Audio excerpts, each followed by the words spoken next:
Buenos días. Hoy continuaremos el tema que dejamos pendiente de la sesión pasada. Me refiero a la estrategia analítica para el estudio de los indicios. La clase pasada revisamos el tema de las pruebas presuntivas. Vimos también que para este tema correspondiente al módulo 2 del Diplomado en Química Legal, revisamos la batería de reacciones químicas que se aplican a muestras decomisadas para tratar de identificar al grupo químico al que pertenece mi sustancia que está presente en ese indicio. Vimos también cómo se estudian algunos residuos trazas, sobre todo los provenientes de disparo de arma de fuego. En la clase de hoy vamos a revisar entonces la segunda fase correspondiente al estudio de los indicios, y me refiero a los estudios de confirmación. En el ámbito forense es indispensable realizar la confirmación del resultado que me arrojó la prueba de orientación, ¿sí? para robustecer y darle fundamento mucho más sólido a mi dictamen, a mis conclusiones. Un dictamen que solamente va a ser hecho a base de pruebas de orientación es un estudio muy débil. Va a tener conclusiones que no siempre son contundentes, no siempre van a ser objetivas, lo cual no es muy útil al Ministerio Público o a la autoridad judicial que me está solicitando el estudio del indicio. Entonces, siempre hay que ir más allá de las pruebas de orientación, es decir, a los estudios de confirmación.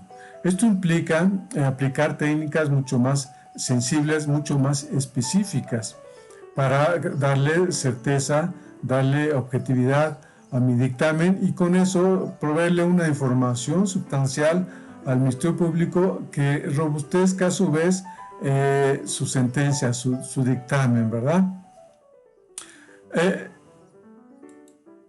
Entonces tenemos al indicio, ¿verdad? Nuestra muestra, que generalmente en el ámbito forense no viene pura o está contaminada. Hay que proceder a extraerla. Ya comentamos que generalmente las drogas de abuso, la mayoría de los medicamentos, muchos tóxicos, muchos venenos son alcaloides. Y como mi estudio preliminar, mis pruebas químicas me arrojaron que el indicio corresponde a un alcaloide, pues lo que voy a hacer es una extracción de ese principio activo. Y aplico una extracción cloroformo alcalina. Entonces, coloco en un tubo que ya contiene agua, coloco una pizca del polvo de mi muestra, de mi indicio, ¿verdad? Y lo disuelvo en agua. Agito perfectamente, antes le agregamos unas gotas de hidróxido de amonio para alcalinizar la muestra y se libere el principio activo. ¿Sí? Se comporta como un alcaloide, en medio básico se va a estar liberando, se va a estar solubilizando en solución acuosa. Entonces, una vez que agité mi muestra en agua, agito muy bien, dejo reposar un ratillo y agrego un solvente orgánico, en este caso cloroformo, y puede ser algún otro, pero en este caso estoy agregando cloroformo, agito perfectamente bien y el cloroformo va a disolver, o el principio activo se va a disolver en el cloroformo, ¿ya? Entonces pasa de la fase acuosa, se incorpora a la fase orgánica, porque es donde tiene mayor solubilidad este principio activo. Entonces, una vez que agito bien mi mezcla, dejo reposar y el principio activo va a estar en la fase orgánica, la capa inferior que se muestra aquí en el tubo, ¿verdad? Yo la separo y la someto a baño María hasta sequedad, y entonces ya tengo mi extracto listo para ser analizado por cualquier técnica instrumental. Y desde capa fina, cromatografía de gases, cromatografía de líquidos, un análisis espectral por infrarrojo, por ultravioleta, etcétera, etcétera. Lo importante es que ya hice la extracción, ¿sí? En toxicología, si no se extrae bien el principio activo, generalmente vamos a obtener resultados falsos, ¿verdad? Entonces, tengo ya mi principio activo, ya lo extraje, ¿sí? Y en este caso vamos a hablar de la técnica de cromatografía en capa fina. Es una técnica bastante sencilla y la comento aquí porque la mayoría de los laboratorios deben tener la metodología, los equipos, los reactivos para llevar a cabo esta técnica, que es bastante sencilla. Y déjenme comentarles que si el método está bien validado, si tenemos los estándares correspondientes con su certificado correspondiente, la técnica es bastante importante como para considerarle una buena y excelente prueba de confirmación. Entonces, generalmente se usa como soporte sílica gel F254, mi extracto ya reconstituido con un poco de metanol, ¿sí? Aplico unas gotas de mi muestra sobre la placa de cromatografía, ¿sí? Perdón, aquí estoy aplicando mi muestra, ¿sí? Y por absorción va a migrar, va a difundir, ¿sí? A determinada distancia, ¿sí?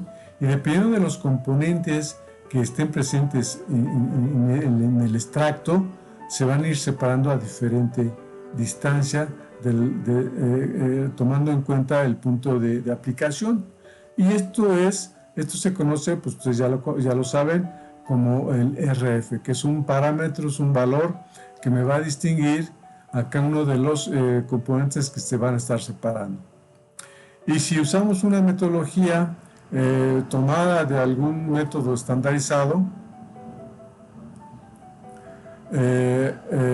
nos va a dar RFs que son totalmente reproducibles. Por ejemplo, una vez que apliqué mi muestra y la corrí en este solvente, por ejemplo, en el caso de la marihuana, en éter etílico, éter de petróleo, voy a obtener para el THC un RF de 0.35, ¿verdad? Que es la distancia que hay de aquí a acá, ¿verdad? Y utilizando este revelador, que es ultravioleta o ortodianicidina al 0.0%, voy a revelar las diferentes manchas, componentes que originaron esas manchitas, ¿verdad? Entonces, en el caso de THC, con esta fase móvil, voy a obtener un RF de 0.35. Y así para cada componente. Por ejemplo, morfina, utilizando como fase móvil metanol y hidróxido de amonio en una proporción de 100 a 1.5, y voy a obtener un RF de 0.6 y voy a poder revelar mis muestras que corrieron con el solvente o el revelador 2, que es luz ultravioleta corta.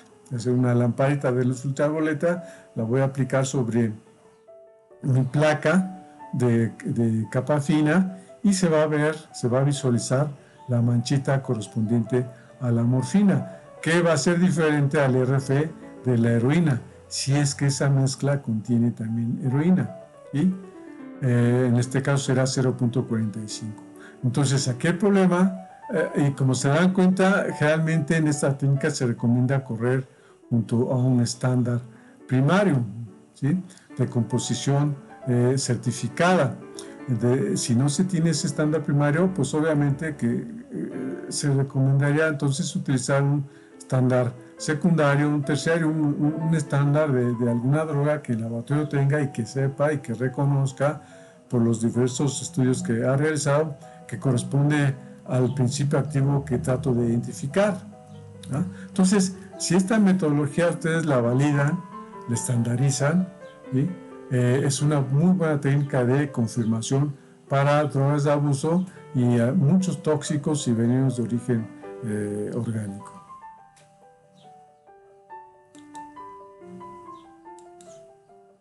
En el caso, por ejemplo, de la cannabis sativa, que es un estudio muy frecuente realizado en los laboratorios de química forense, el procedimiento es similar al de la capa fina. Vean, aquí yo hago una extracción igual al cloroformo alcalina, nada más que en este caso en lugar de cloroformo, bueno, no es una extracción cloroformo alcalina, es una extracción alcalina, ¿sí? Coloco mi muestra, que es una pizca del vegetal problema, ¿sí? la coloco dentro del tubo, le agrego éter de petróleo hasta cubrir la muestra del vegetal, aproximadamente 1 mililitro, ¿sí? Agitamos bien, filtramos y en el éter, que es el que vamos a separar, en el éter va ya el principio activo de la marihuana. Evaporamos a sequedad, ¿sí? Y aquí en el fondo, una vez que evaporamos a sequedad, está el extracto de marihuana. Y a veces es un líquido café oscuro, ¿verdad? Que se puede reconstituir con metanocloroformo para ser aplicado a varias técnicas de confirmación instrumental, o en este caso del cannabis, vamos a aplicar capa fina. Es el mismo procedimiento que le expliqué hace rato. Y entonces, si el extracto es del vegetal, obviamente que vamos a tener aquí presente pues varias sustancias que se reconoce están presentes en un extracto de marihuana. Vamos a encontrar principalmente el delta-9 tetrahidrocannabinol, el cannabinol y el cannabidiol, que son los tres principales componentes activos de la marihuana. Pero es una técnica bastante buena y, como repito, si está validada, es una muy buena técnica de confirmación. Y esto lo pueden aplicar en caso de que sus equipos estén, por ejemplo, estén descompuestos o estén en un proceso de limpieza, de calibración, etc. Capa fina es una muy buena técnica de confirmación. E insisto nuevamente, siempre que esté validada la técnica. Bueno, la otra técnica que debemos de hacer, casi indispensable para la identificación de compuestos orgánicos, es el análisis espectral por luz infrarroja. En el caso de drogas de abuso, es la técnica ideal para la identificación de compuestos orgánicos de drogas de abuso. Bueno, en este caso, el extracto que obtuvimos ya mediante la extracción cloroformo alcalina, aquí está, ¿verdad? ¿Qué le vamos a hacer?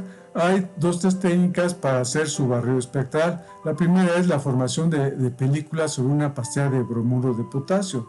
Esta es una pastilla de bromuro de potasio, ¿sí? Esta se aplica en mi extracto que está ya, ya está reconstituido con metanol. Aplico una capita sobre la pastilla de bromuro de potasio y está lista para su análisis espectral. Esta técnica de la formación de película aplica para aquellos sustancias que son solubles en solventes orgánicos, ¿verdad? O que se pueden extraer con solventes orgánicos, pero muchas de las veces la sustancia no es soluble ni siquiera en agua, ¿verdad? Entonces, ¿qué es lo que, y por lo tanto no se puede realizar la extracción por solventes orgánicos, ¿sí? O a veces no son solubles en algún compuesto orgánico, por eso debemos de realizar la técnica de formación de pastillas de bromuro de potasio. Hay muchas variantes de esta técnica. En este caso, se agrega, aquí está el bromuro de potasio polvo, lo colocamos en un morterito, ¿sí? Y agregamos en mi principio el extracto pulverizado de mi muestra, ¿verdad? Agregamos una pizca de mi muestra, molemos bien, mezclamos bien el bromuro de potasio con mi muestra, ¿sí? Y enseguida aquí la colocamos en este dispositivo metálico, ¿sí? Tiene un orificio al centro. Agregamos lo que mezclé aquí de mi polvo con mi muestra, lo agregamos aquí y colocamos los tornillos en los extremos de la perforación y apretamos, de tal manera que al centro de este dispositivo se forma una delgada película de bromuro de potasio que ya contiene mi muestra, que va a ser analizada espectralmente. La otra técnica es tomar mi muestra, mi indicio, mi muestra problema, y disolverla en una suspensión de Nuhol, que es un compuesto utilizado para hacer este análisis espectral en caso de que las muestras, los indicios no sean solubles en agua, ¿verdad?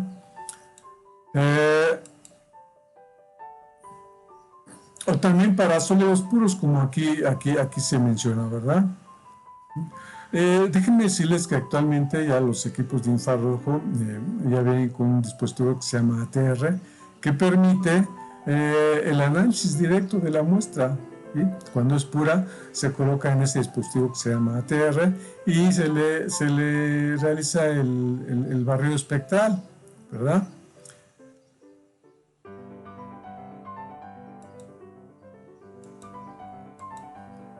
Finalmente, cuando el extracto es insoluble en todo, ¿sí?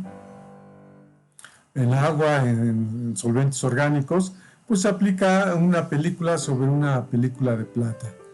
Y esa película es la que se va a someter al análisis espectral, ¿sí? Entonces, tenemos ya nuestras muestras ya preparadas, le hacemos el barrido en el espectro de infrarrojo, ¿verdad? Y ese barrido me va a dar un espectro característico para cada sustancia. Y vamos a obtener lo siguiente. Bueno, aquí tenemos, por ejemplo, que en el caso de la formación de la pastilla de bromuro de potasio, aquí está el dispositivo, vean, aquí pasa el rayo de luz infrarroja, ya absorbió, ya pasó por mi muestra, ya llega a impactar y llega al detector del infrarrojo y se procesa la señal para darme el correspondiente espectro, ¿sí? Van a ver todos ustedes el principio ya en el módulo 3. Ahorita revisamos nada más de manera muy práctica la técnica. Aquí tenemos un dispositivo que es una especie de tubo, ¿verdad? Con dos tapas plásticas en los extremos. Y aquí tenemos entradas y salidas para introducir algún gas o un líquido volátil. Saturamos el interior de este dispositivo y entonces el rayo con el gas o con el líquido volátil y el rayo de infrarrojo pasa por acá, interacciona con mis moléculas presentes en mi muestra y posteriormente llega al detector, y el detector procesa la señal y nos va a dar una señal correspondiente a mi espectro de infrarrojo, ¿sí? Este espectro de infrarrojo ustedes ya lo conocen, de hecho casi puedo asegurar que son expertos en esto de infrarrojo. Se van a dar cuenta que hay dos secciones muy características. Una sección arriba de los 2000 centímetros a la menos 1, de longitud de onda de arriba de los 2000 centímetros a la menos 1, y corresponde a la señal de grupos muy voluminosos como OHs, etcétera, ¿sí? Que generalmente no me identifican a mi compuesto. En la parte inferior a la longitud de onda de 2000 centímetros a la menos 1 es lo que se conoce como la zona de la huella molecular. Esta zona nos va a dar señales, espectros, picos característicos para cada una de las sustancias, para cada una de las drogas. Es decir, cada droga me va a registrar un espectro individual para ella. Va a ser distinguible perfectamente del espectro de otra sustancia. Entonces, el aparato, el espectro me arroja esta señal, ¿sí? Y el mismo equipo, los equipos actuales ya solamente comparan contra espectros que viene integrado en su biblioteca y los compara y me dice qué porcentaje de probabilidad es la que existe para que ese compuesto corresponda a mi muestra problema. Es decir, me lo compara, me saca el espectro y me dice tu espectro es un 99% de probabilidad que sea y me dice que es clorhidrato de cocaína. Y entonces yo imprimo mi espectro o lo comparo contra un espectro también que puedo buscar en la literatura y deben de coincidir como imagen en un espejo, exactamente coincidir los mismos picos en la misma región del espectro de infrarrojo. Entonces eso me va a indicar que mi principio activo corresponde exactamente, en este caso, por ejemplo, a cocaína, ¿verdad? Entonces, esto es importantísimo y es la base para la identificación de muchas sustancias de abuso. Bien, aquí está un ejemplo más claro, es el mismo espectro. El espectro que ven abajo es un dibujo del espectro de la cocaína, por la presencia de estos dos picos seguramente, y estos otros dos. Generalmente es un espectro característico de cocaína, pero no me hagan mucho caso. Para eso hay tablas espectrales en donde vamos a ver la droga característica y las bandas principales o los picos principales que vamos a observar en el espectro de infrarrojo. Por ejemplo, la cocaína debe tener la presencia de estos picos o estas señales 1106, 1275, 1720 y 1740. La heroína, por ejemplo, tendrá estas bandas, estos picos a 1240, a 137, 1459, etcétera, etcétera. Y entonces cada droga va a tener sus picos característicos que vamos a poder, una vez que tenemos el espectro, poder confirmar con estas bandas que deben de aparecer en el correspondiente pico. Pero si no tuviéramos estas bandas, podemos hacer un análisis espectral muy sencillo, muy básico, que nos va a guiar a la probable identificación de mi sustancia problema. Y se basa en la presencia o ausencia de picos en mi espectro que yo obtuve. Por ejemplo, tomamos de base esta región de 1680 a 1725. ¿Sí? Dependiendo si está presente esta señal en esta región, nos vamos a ir guiando hacia la ruta de identificación. Por ejemplo, si está presente esta banda, me dicen que tengo que observar si hay presencia o ausencia de picos en esta región del espectro de infrarrojo. En caso de que esté presente, me dice que debo de observar entonces esta región. ¿Sí? Y si está ausente, me dice que debo de observar esta región. Veamos pues, si está ausente, entonces me dice, en esta región está presente o ausente un pico, o este pico. ¿Sí? Si está presente, me va a decir, si está presente posiblemente se trate de algunos de estos compuestos. ¿Sí? Entonces, si es cocaína debe estar presente una banda en esta región, ¿sí? Y una banda, un pico en esta región. ¿Sí? Si está presente y está presente también en esta región y está presente también en esta región, entonces posiblemente se trate de uno de estos compuestos. Si está presente en esta región del infrarrojo, si está presente en esta región del infrarrojo una banda, y si hay presencia de una banda, si hay ausencia de una banda en esta región del infrarrojo, pues entonces vamos a checar la presencia o ausencia de bandas en esta región, o picos. ¿Sí? Si está presente en esta región, posiblemente se trate de uno de estos dos compuestos, y si está ausente, posiblemente se trate de uno de estos dos compuestos, ¿verdad? Entonces, como ven, si está presente, me arroja toda esta marcha de identificación. En cambio, cuando está ausente el compuesto, me va a indicar otra ruta de identificación. Está ausente la banda en esta zona, pero está presente en esta banda un pico, está presente aquí, y si está presente en esta zona, me va a indicar que se trata de una de estas anfetaminas, ¿verdad? Pero si está ausente en esta región y presente en esta región, posiblemente se trate de heroína, morfina, codeína o LSD. O si está ausente, posiblemente sea de toracina, ¿verdad? Entonces, es una guía aproximada, ¿verdad?, de lo que tengo en mi muestra. En caso de que no tenga yo un equipo que me aproxime a mi compuesto o problema, ¿verdad? Es muy útil el uso de estas tablas de infrarrojo.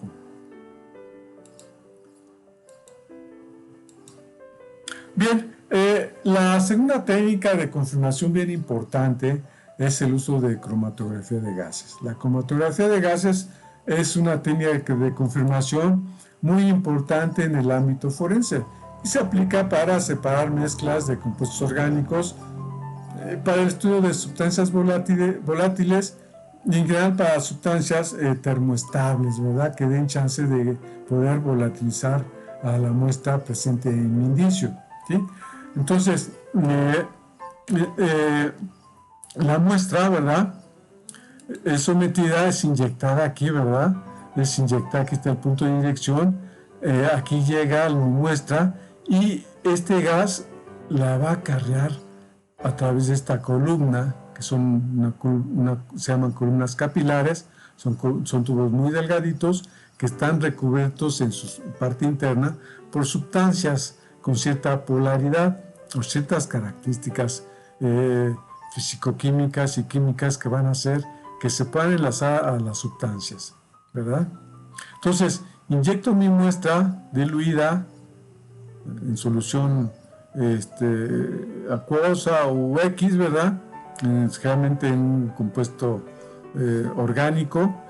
Inyecto mi muestra, llega aquí, el gas va a ejercer una presión y la empuja o la acarrea, por eso se llama gas acarreador, a que recorra toda la columna, ¿sí?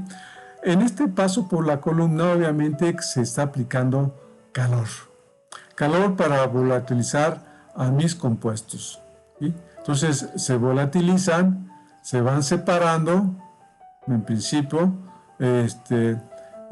porque al paso por la columna se van uniendo de acuerdo a su polaridad o a las características químicas o fisicoquímicas. En función de esto, se van uniendo en diferente porcentaje o con diferente afinidad a los componentes que están presentes en la parte interna de la columna cromatográfica.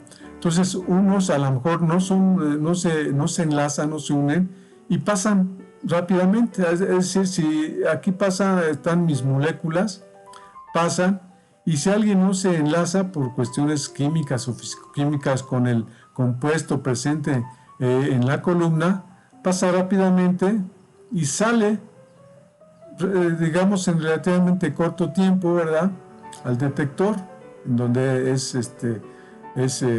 registrada su salida, es detectada su salida. En cambio, habrá otras moléculas que se van a enlazar, van a unirse a la columna cromatográfica y posteriormente son eluidas por la columna a diferente tiempo, de acuerdo a su velocidad de unión y de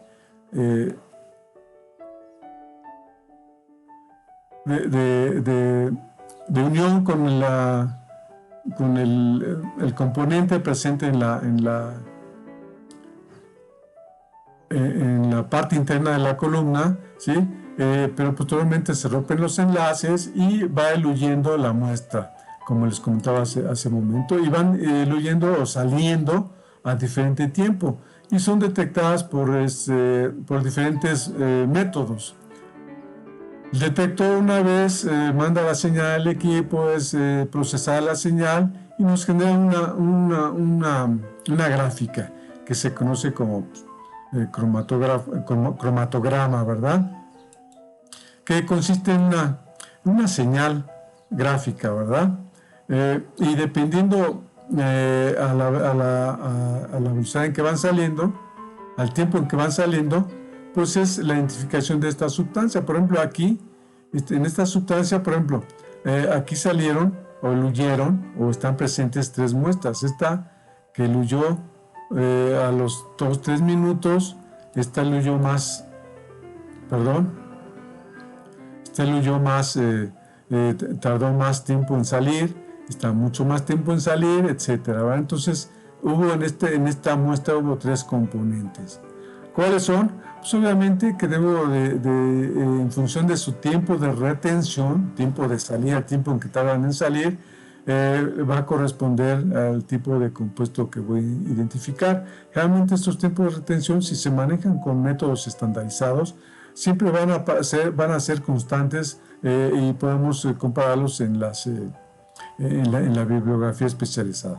Pero generalmente lo que se hace es meter patrones o estándares primarios, de acuerdo al tipo de muestra que esté trabajando. Y entonces, si mi estándar es una mezcla de compuestos conocidos, pues van a aludir a al mismo tiempo que estos, van a tener el mismo tiempo de retención, y en función de eso yo voy a definir la identificación de cada componente. En la cromatograma de arriba, por ejemplo, si ustedes se dan cuenta, no aluye nada, no sale nada, no se observa ni un pico. Posiblemente pues, fue agua o alguna sustancia pura, se aplicó y no salió nada, no eluyó nada, ¿verdad? Generalmente en estas técnicas aquí aparece, por ejemplo, una gran banda, pero se dice que corresponde siempre al solvente que estoy utilizando para aplicar mi muestra.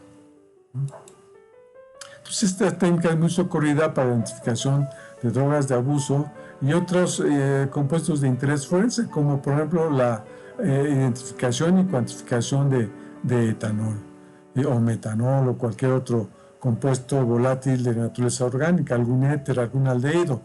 Aquí tenemos, por ejemplo, el cromatógrafo de gases, el Agilent, que está totalmente automatizado. Aquí tenemos esto que se llama Headspace, es un automuestrador, en donde se coloca la muestra, se aplica calor al vial donde se coloca la muestra. El vial, una vez que se calienta, nuestro solvente asciende a la parte de la cabeza del vial. Entonces la muestra, el automuestrador inyecta, toma la muestra y la va a mandar a la columna cromatográfica y se hace ahí la separación, ¿verdad? Entonces el estudio nada más te va arrojando, tienes que meter las temperaturas del horno, el tipo de columna, etc. Y esto va a depender del tipo de principio activo que estés tratando de identificar, ¿sí? En el módulo 3 vamos a revisar con más detalle estos aspectos prácticos de la cromatografía de gases. Aquí tenemos un ejemplo de también en qué casos se puede aplicar, por ejemplo, para estudios de tintas, ¿verdad? En los estudios de documentoscopía. La documentoscopía, ya vimos, es el análisis gráfico, la escritura, el análisis de papel y el análisis de tinta. Aquí hicimos un extracto de la tinta problema, de la tinta que aquí está en esta firma apócrifa o original, se coloca, se diluye y se aplica al cromatógrafo de gases. Y vamos a obtener una serie de picos característicos de ciertos componentes presentes en las tintas, que dice que hay hasta 245 componentes detectados entre alcoholes, aldehídos, hidrocarburos, ésteres, etcétera, etcétera, etcétera. Entonces, es un ejemplo de cómo aplicar en el ámbito forense también la cromatografía de gases. La cromatografía de gases entonces me separa mis componentes presentes en una mezcla, ¿sí?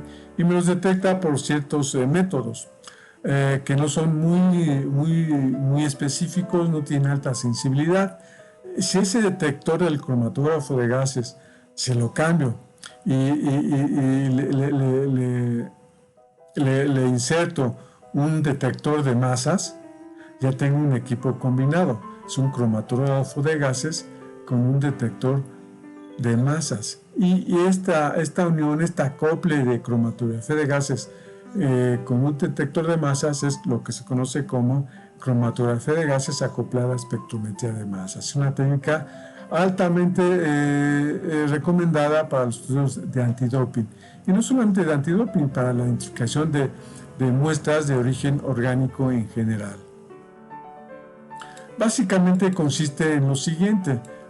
Rápidamente, no vamos a detallar el principio activo ni el fundamento de esto, pero miren, en cromatografía de gases, cuando mi muestra pasa por la columna, es separada y después detectada al final. Hay varios métodos de detección por cromatografía de gases, pero en este caso llega al detector de masas. El detector de masa está compuesto por una serie de componentes, valga la redundancia, en donde en principio cuando sale mi muestra por la columna cromatográfica, llega aquí a la fuente de ionización. Aquí es sometido a un bombardeo de iones, en donde se va a fragmentar mi molécula que está saliendo, ¿sí? De aquí. Entonces la molécula que sale de aquí es bombardeada por iones, y estos iones generan fragmentos iónicos de igual o de diferente tamaño molecular y diferente carga iónica, ¿verdad? Entonces, estos fragmentos iónicos pasan por la siguiente etapa, que es el analizador de masas, donde se van a separar los fragmentos iónicos en función de su carga y masa, ¿sí? Aplicando un campo magnético se van separando, ¿sí?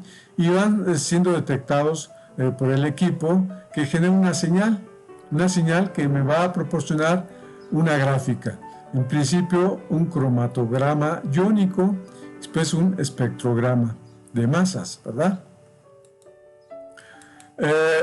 Aquí vemos, digamos, un poquito con más detalle. Vemos cómo en la cromatografía de gases las moléculas, la mezcla de moléculas están siendo separadas, van eluyendo a diferente tiempo, pasan por la cámara de ionización, aquí están siendo bombardeadas por iones, se generan fragmentos, aquí ya se fragmentó mi molécula, son fragmentos de diferente carga y masa, van pasando por un componente que se llama cuadripolo, que por aplicación de un campo magnético separa las moléculas, y cuando salen con el detector de masa o por el detector de masa, van cayendo en función de su carga y masa.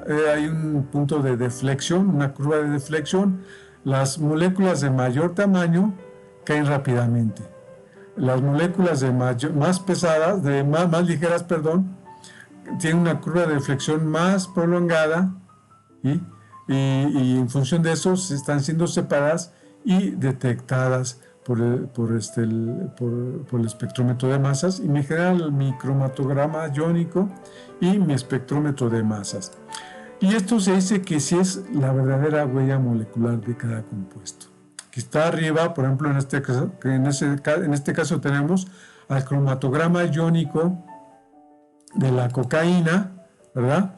Que me genera una serie de picos, pero siempre va a haber un pico característico. Un pico característico en el cual va a eluir la molécula, ¿sí? Y en el caso del espectro de masas, aunque se ven diferentes fragmentos, diferentes señales originadas por los fragmentos moleculares, siempre va a haber un fragmento de mayor tamaño, que es el que se va a detectar, que me parece que es el fragmento molecular característico y que siempre debe estar presente cuando se trate de clorhidrato de cocaína, ¿sí? Claro, acompañado de estos otros fragmentos. Entonces, la fragmentación de una molécula va a ser única, va a ser siempre característica para cada droga, ¿sí? Ninguna droga tiene un patrón de fragmentación iónica igual, siempre se generan diferentes fragmentos iónicos, que son los que van a generar estas señales, y por eso se dice que esta es la huella molecular de las sustancias. No hay ni una igual a esta que están observando y que corresponde a la cocaína. Entonces, si mi muestra de problema me señala este espectrograma y detecto la señal a 300, a la relación de 300 en cuestión de masa y carga, ¿sí?, corresponde a cocaína. Ni una otra sustancia va a tener, entonces, insisto, este patrón de fragmentación, este registro de picos en el espectrograma de masas, ¿verdad? Bien, hasta aquí terminamos la sesión de la estrategia de confirmación para el estudio de drogas y materiales en muestras decomisadas. les pongo estos videos, no los vamos a pasar, sino que la recomendación es que los revisen en YouTube.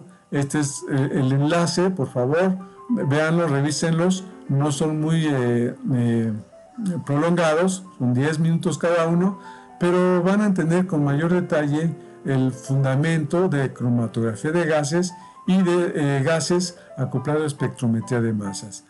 Bueno, pues hasta aquí dejamos la clase. Agradezco la atención a este video y nos vemos en la siguiente sesión. Que la pasen muy bien y cuídense, por favor.